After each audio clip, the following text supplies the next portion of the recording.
دوستو، ایک مچھوارے کے جال میں ایک مچھلی پھنسی۔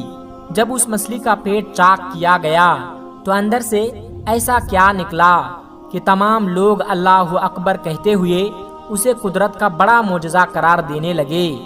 آخر یہ واقعہ کیا ہے، یہ جاننے کے لیے اس ویڈیو کو آخر تک ضرور دیکھیے گا۔ دوستو، یہ واقعہ بحیرہ عرب کے ساحل پر پیش آیا۔ ایک غریب شخص مچھوارے کا کام کرتا تھا۔ نہ اس نے شادی کی تھی اور نہ ہی اس کا کوئی سہارا تھا۔ اس کے دن رات سمندر میں گزرتے اور وہ خود کو سمندر کا بیٹا کہتا۔ یہ شخص اپنی کشتی میں سوار ہو کر کئی مہینے تک سمندر میں سفر کرتے رہتا۔ کھانے کے طور پر صرف اور صرف مچھلی کا استعمال کرتا۔ اسے اپنے مستقبل کی کوئی فکر نہیں تھی اور نہ ہی اس نے کبھی یہ سوچا تھا کہ اسے ایک ہم سفر کی ضرورت ہے۔ اس مچھوارے کا بس ایک ہی کام تھا اور وہ تھا مچھلیاں پکڑنا، اور اسے باقی دنیا سے کوئی سروکار نہ تھا۔ لیکن جب بھی وہ واپس ساحل پر آتا تو قریب کے گاؤں میں مچھلیاں بیچنے جاتا تو اس کے چند دوست اسے شادی کا مشورہ دیتے۔ وہ ان کی بات کو ہنسی مذاق میں ٹال دیتا اور پھر سے واپس آ کر کشتی میں سوار ہوتا اور سمندری سفر پر پھر سے نکل جاتا۔ ایک بار جب وہ بازار میں مچھلیاں بیچ کر جب واپس ساحل کی طرف آیا تو اس نے دیکھا کہ ایک جوان لڑکی اس کی کشتی کے قریب بے ہوش پڑی ہوئی ہے۔ دکھنے میں یہ لڑکی بے حد حسین تھی۔ مچھوارے نے اس سے پہلے اتنا زیادہ خوبصورت لڑکی کبھی نہیں دیکھا تھا۔ مچھوارے نے اس لڑکی کو اٹھایا اور کشتی پر لے گیا۔ جب اس لڑکی کو ہوش آیا تو مچھوارے نے اس سے پوچھا کہ اے لڑکی، تم کون ہو اور کہاں سے آئی ہو؟ جس پر لڑکی نے جواب دیا کہ میری ماں مر چکی ہے اور میرا ظالم باپ مجھ پر تشدد کرتا ہے۔ آج اس نے مجھ سے بدکاری کی کوشش کی تو میں گھر سے بھاگ نکلی۔ ساحل پر پہنچ کر ساحل کے ساتھ ساتھ دوڑتی چلی گئی، یہاں تک کہ گر کر بے ہوش ہو گئی۔ میرا اس دنیا میں کوئی نہیں اور نہ ہی گھر کا ٹھکانہ ہے۔ دوستو، مچھوارا جو پہلے ہی اس کا حسن دیکھ کر اس پر فدا ہو چکا تھا، اس نے نوجوان لڑکی سے نکاح کا فیصلہ کر لیا۔ لڑکی بھی رضامند ہو گئی اور پھر مچھوارے نے اس سمندر کی زندگی اور اس کی سختیوں سے آگاہ کرتے ہوئے کہا کہ میری کہانی بھی تمہاری جیسی ہی ہے۔ میرے باپ کے مرنے کے بعد میری ماں نے مجھے چھوڑ دیا تھا اور میں نے زندگی میں صرف غم ہی دیکھے ہیں۔ اگر تم مجھ سے نکاح کرو تو تمہیں کشتی پر ہی زندگی گزارنی ہوگی۔ سمندر ہی ہمارا گھر ہوگا اور مچھلیاں ہی ہمارا خوراک ہوگی۔ میں تم سے بہت پیار کرتا ہوں، لیکن میری ایک شرط ہے کہ مجھے اولاد نہیں چاہیے۔ وہ خوبصورت لڑکی پہلے تو حیران ہوئی، پھر اس مچھوارے کی بات مان لی اور نکاح ہو گیا۔ اب یہ دونوں میاں بیوی کی حیثیت سے ساتھ رہنے لگے۔ اللہ کی کرنی ایسی ہوئی کہ وہ خوبصورت لڑکی حاملہ ہو گئی اور مچھوارے کے شرط کے مطابق اس نے کچھ نہ بتایا۔ جب کچھ وقت گزرا تو مچھوارے کو بھی معلوم ہو گیا، جس پر وہ اپنی بیوی سے جھگڑنے لگا، مگر اب کچھ نہیں ہو سکتا تھا۔ 9 ماہ بعد اس لڑکی نے ایک خوبصورت سی بچی کو جنم دیا تو مچھوارا اپنی چھوٹی بیٹی کو دیکھ کر حیران رہ گیا۔ وہ بالکل اپنی ماں کی طرح بہت ہی زیادہ خوبصورت تھی، نیلی آنکھیں اور چوڑا ماتھا۔ اس کی شکل مچھوارے کے دل پر نقش ہو گیا، لیکن غربت کے ڈر سے مچھوارا اس لڑکی کی پرورش کرنے سے عاری تھا۔ اس نے ایک رات موقع پا کر اپنی پھول سی بیٹی کو سمندر میں پھینک دیا کہ وہ مچھلیوں کی خوراک بن جائے۔ اگلی صبح جب بیوی کو اس بات کا علم ہوا تو وہ بہت خفا ہوئی۔ اس نے مچھوارے سے بات کرنا چھوڑ دیا۔ وہ ہر دم گم شم رہنے لگی اور اللہ سے التجا کرتی کہ اے رب، میری بچی کی حفاظت فرما۔ دوستو، دوسری جانب مچھوارے کے جال میں مچھلیاں آنا بند ہو گیا۔ وہ سارا دن جال لگا کر بیٹھا رہتا، مگر کوئی مچھلی جال میں نہ آتی۔ مچھوارا اس عجیب صورتحال سے پریشان ہو گیا، کیونکہ وہ سمندر کے چپے چپے سے واقف تھا اور اس کی زندگی مچھلی مارنے میں ہی گزر گئی تھی۔ مچھلیوں کے بغیر 4 دن کا عرصہ بیت گیا۔ فاقوں کی وجہ سے مچھوارا اور اس کی بیوی کی حالت خراب ہو چکی تھی۔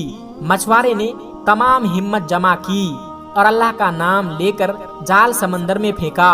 اس بار ایک بہت بڑی مچھلی جال میں پھنس گئی۔ مچھوارا بہت خوش ہوا، مگر اس کی بیوی گم شم بیٹھی ہوئی تھی۔ اسے نہ کھانے کا ہوش تھا اور نہ پینے کا۔ بہرحال مچھوارا مچھلی کو کشتی میں کھینچا اور جلدی اس کا پیٹ چاک کیا تاکہ گوشت بنایا جا سکے۔ لیکن جیسے ہی مچھلی کا پیٹ چاک ہوا تو اندر سے وہی بچی نکلی جسے مچھوارے نے سمندر میں پھینکا تھا۔ بچی کو دیکھتے ہی مچھوارے نے اسے پہچان لیا۔ قدرت کا معجزہ دیکھیں کہ بچی زندہ تھی۔ مچھوارے نے جب یہ دیکھا تو سجدے میں گر گیا اور رونے لگا کہ اے اللہ، مجھ سے بھول ہو گئی تھی۔ تو ہی سب کا پالنے والا ہے، تو ہر جاندار کو رزق دینے والا ہے۔ تو نے میری بچی کا رزق بھی لکھ کر اس دنیا میں بھیجا ہے، اس کی پرورش کروں گا۔ اے اللہ، میری مدد فرما۔ مچھلی کے پیٹ سے بچی کو نکلتا دیکھ کر اس کی بیوی بھی خوش ہو گئی اور اس نے بھی سجدہ شکر ادا کیا۔ سبحان اللہ۔ دوستو، جانکاری کے لیے آپ کو بتاتے چلیں کہ سائنس نے اس سوال کا جواب دے دیا ہے کہ اسلام کے مطابق وہ ایک مچھلی کو ذبح نہیں کیا جاتا تو وہ حلال کیسے ہو جاتی ہے۔ اللہ تبارک و تعالی نے دنیا کی ہر چیز بہترین انداز میں تخلیق کی ہے اور ایک نظام قائم کیا ہے، اور ایسا ہی معاملہ مچھلی کے ساتھ بھی ہے، جو جیسے ہی پانی سے باہر آتی ہے تو اس کے جسم میں موجود تمام خون فوراً اپنا راستہ بدل لیتا ہے اور مچھلی کے منہ میں ایپیکولوٹس جمع ہونا شروع ہو جاتا ہے۔ مچھلی کے پانی سے نکلنے کے کچھ وقت بعد ہی اس کے جسم میں موجود خون کا ایک ایک قطرہ ایپیکولوٹس میں جمع ہونا شروع ہو جاتا ہے اور اس کا گوشت خالص اور حلال رہتا ہے۔ یہی وجہ ہے کہ مچھلی کو ذبح کرنے کی ضرورت نہیں رہتی، اور جس دوران مچھلی کا گوشت بنایا جاتا ہے تو ایپیکولوٹس کو بھی نکال دیا جاتا ہے۔ صرف یہی نہیں بلکہ سائنس نے اسلام کے حلال کھانے کے حکم کے پیچھے ایک پوشیدہ حقیقت کو بھی آشکار کیا ہے، جس کی وجہ سے غیر مسلم بھی حیران رہ گئے، کیونکہ جب کسی جانور کو ذبح کیا جاتا ہے تو اس کے دل اور دماغ کا رابطہ ختم ہو جاتا ہے، اور دل جانور کی وردوں اور شریانوں میں موجود تمام خون کے باہر نکلنے تک دھڑکتا رہتا ہے، اور اس طرح اس کا گوشت خون سے پاک اور حلال ہو جاتا ہے۔ دوسری جانب جب کسی جانور کو اسلامی طریقے یعنی جھٹکے سے ہلاک کیا جاتا ہے تو اس کا دل فوراً دھڑکنا بند کر دیتا ہے اور یوں جسم سے خون کا فوراً اخراج نہیں ہو پاتا۔ سائنسدانوں کا ماننا ہے کہ مختلف قسم کے سنگین بیماریاں پیدا کرنے والی جراثیم اور بیکٹیریا کی افزائش کے لیے خون بہترین چیز ہوتی ہے، اور جب جانور کے جسم سے خون کا اخراج نہیں ہو پاتا تو یہ گوشت ہی خراب کر دیتا ہے، اور جب انسان اسے کھا لیتا ہے تو بہت ساری بیماریوں کا شکار ہو جاتے ہیں۔ دوستو، دعا ہے کہ اللہ پاک ہمیں اسلام پر چلنے کی توفیق عطا فرمائیں۔ آمین ثم آمین۔ دوستو، آخر میں ہمارے تمام مسلمان بھائی بہنوں سے گزارش ہے کہ اس چینل کو بنانے کا ہمارا مقصد یہ ہے کہ جتنے بھی ہمارے ہندوستانی بھائی بہن ہیں، چاہے وہ ہندو ہو یا مسلمان، سب کو اسلامی اور سبق آموز واقعہ سنا کر ان کا ایمان تازہ کرنا ہے اور سب لوگ اس سے کچھ نصیحت حاصل کر سکے۔ اور یہ بات بھی ہے کہ دین اسلام کی باتوں کو عوام اور مسلمانوں تک پہنچانا ثواب کا کام ہے، اس لیے اس ویڈیو کو ایک لائک کر کے اپنے قریبی دوستوں تک شیئر کر کے ثواب کا کام ضرور کرے۔ دوستو، آج کی ویڈیو میں بس اتنا ہی۔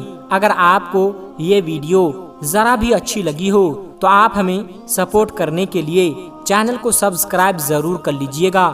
اللہ تبارک و تعالی سے دعا ہے کہ ہمارے جتنے بھی مسلمان بھائی بہن اس ویڈیو کو دیکھ رہے ہیں اسے سیدھے راہ پر چلنے کی توفیق عطا فرمائیں اور اسے ہر ترقی سے مالا مال کر دے، آمین ثم آمین۔ آج کی ویڈیو میں بس اتنا ہی، ملتے ہیں ایک پھر نئی ویڈیو کے ساتھ، تب تک آپ اپنا اور اپنوں کا بہت زیادہ خیال رکھیے گا۔ السلام علیکم ورحمۃ اللہ وبرکاتہ۔